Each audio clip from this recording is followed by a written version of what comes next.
This is The Scoop for Thursday. I'm Lisa Marzilli with the WMNF News headlines.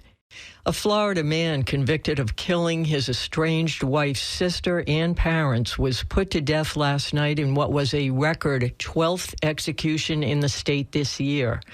David Pittman was pronounced dead at 6:12 p.m. following a lethal injection at Florida State Prison. 2 more executions are scheduled for this fall. Governor Ron DeSantis has signed more death warrants this year than any of his predecessors. A local teacher has started an online petition drive pressing Polk County Public Schools to address student violence. The Lakeland Ledger reports the text of the petition describes student violence as an escalating crisis and claims that Superintendent Fred Hyde and the school board have failed to act by not responding to emails and social media posts from teachers, parents, and others.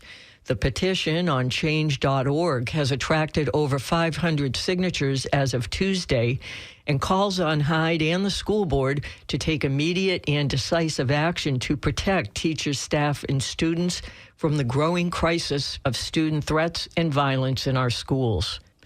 Last night, Brandon residents were invited to a pizza and politics night to meet some of their 2026 candidates for local, state, and federal office. WMNF's Leah Burdick reports on what some candidates had to say about their campaigns. 20 residents were eager to hear candidates' views and stances on various topics such as taxes, infrastructure, education, Medicaid, and more. Out of the 11 candidates, there were 2 who had a lot of questions from listeners. Karen Perez is a candidate for Hillsborough County School Board, District 6.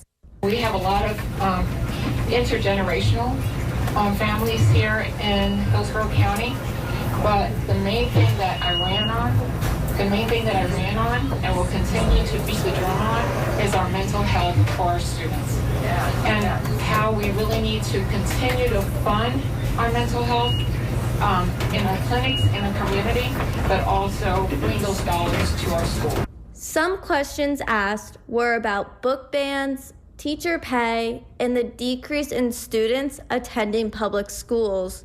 Perez is running for re-election and says this time she wants to focus on finding teacher housing.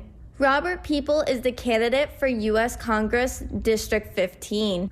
I want to make sure we're not only transparent, but we're giving, that I'm giving the right information and so forth. What I want to do is make sure we focus on Social Security, right?